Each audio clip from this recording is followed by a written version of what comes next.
Also today on Kababayan LA, we have some Grammy-worthy music for you. Ang ating pong espesyal na panauhin ay si Donto James. He is the son of the matriarch of blues na si Etta James. So we're going to be remembering her today on the show, plus celebrating the music of Donto. He's going to be singing for us. You wouldn't want to miss that, so stick around.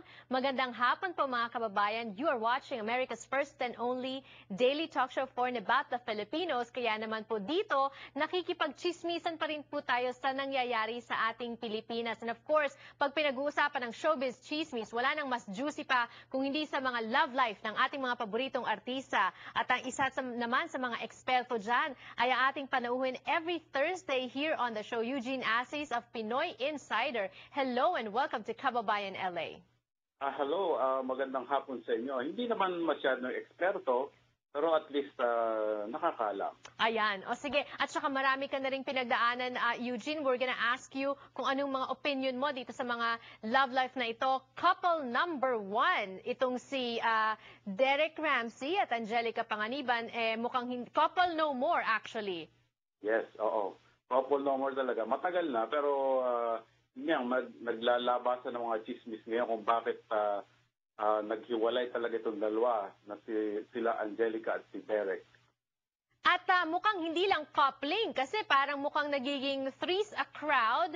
Meron nga bang love triangle na nangyari?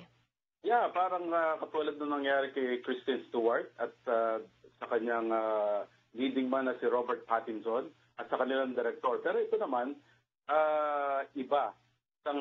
Isa pang aktor na sinasabing nagkarelasyon ni Angelica habang sila nag-shoot na isang TV series sa ibang bansa.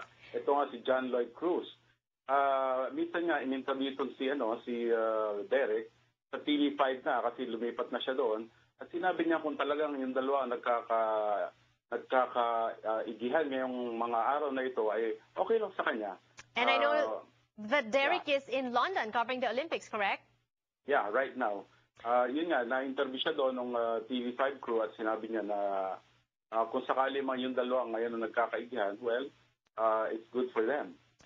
At nakakalungkot, matagal din sila ni Angelica, and I know that Derek was interviewed here by some of the outfits, Filipino-American outfits here, when he was here visiting, and he talked about plans of getting married and proposing to Angelica. So, good luck to them. Sana nga si Angelica at si John Lloyd naman, umami na ba?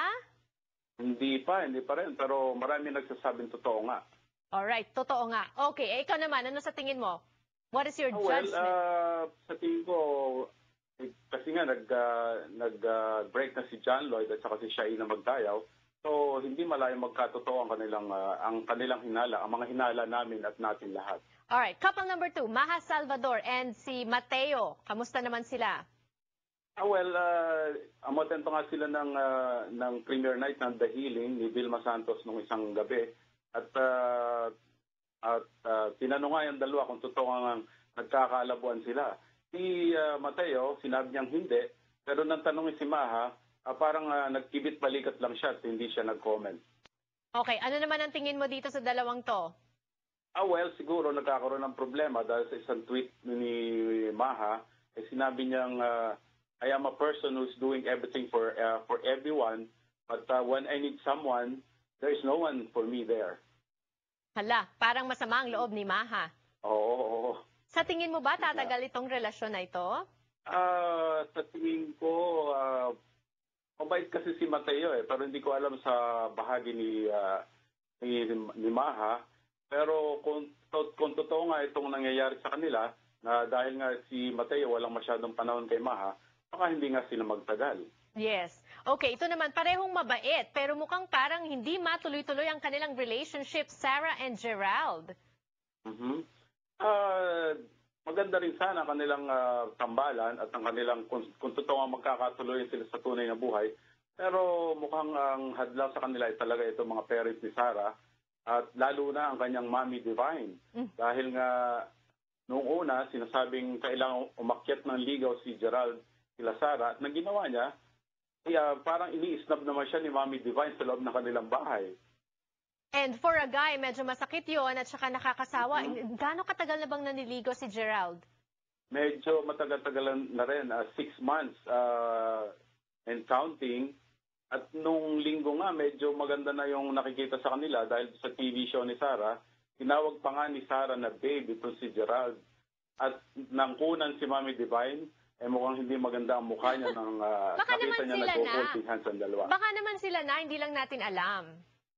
Malamang din, katulad na nangyari sa kanila ni Raver Cruz, pero kawawa naman si Sarah kung talagang hindi siya papayagan ng kanyang Mami Divine dahil alam mo naman natin, at age na si Sarah, 24 na, 25. Oo. So, pwede na. Pwede na. Okay. Alright, ito namang si Rian Ramos in the thick of controversy not too long ago with one of her ex-boyfriends na si DJ Mo Twister. Maraming nangyari. They washed dirty linens in public at maraming mga nakakahiyang istorya, and she vowed not to fall in love again, pero mukhang she's breaking that vow. Yeah, at mukhang napakabilis ng mga pangyayari at ngayon ay inamin na nga niya na medyo maligaya siya sa feeling ni Casey Montero. Na isa rin, alam natin, isang TV host at isang DJ din, nakatulad ni DJ Mo. So, medyo nakakalito ang kanyang mga statement na uunahin niya ang kanyang career. Pero ngayon, eto na naman at na-inlove na naman siya. I don't know kung talagang she learned her lessons well. I don't know. So mahilig sa DJ itong si Rian. And Casey was previously married to a singer-performer na si Geneva Cruz, correct? Yeah, Geneva Cruz. Although wala silang anak, pero alam natin na previously married itong si Casey. Yes. So ano naman ang sa tingin mo dito sa relationship na ito? Sa tingin ko medyo hindi rin maganda. Katulad din ng mga opinion ng iba. Dahil nga itong si Rian ay kagagaling lang sa isang relasyon, dapat siguro nagpahinga muna ang kanyang puso at talagang hinarap muna ang kanyang career bago siya na-inlove ulit. Good advice. Dapat ikaw na ang aking maging love advisor, Eugene. Pero I'm sure maganda naman ang love life mo ngayon. Kaya kitang-kita naman sa TV camera na talagang you're inspired. Buti na lang, wala na tayong oras. Kundi mapapag-usapan pa yung love life ko. Yan. Magpahinga ka na, Eugene. Thank you so much for waking up for us or not sleeping for us. And I'll see you again next week. Thank you very much. Tapos Eugene Assis, siya po ang editor-in-chief ng Pinoy Insider, the only Filipino-American newspaper here in our community na pawang puro mga showbiz balita lang po ang kanilang kinikerry. Very entertaining paper. Pick up your free copy now. We'll return for more on Kababayan LA. Don't go away.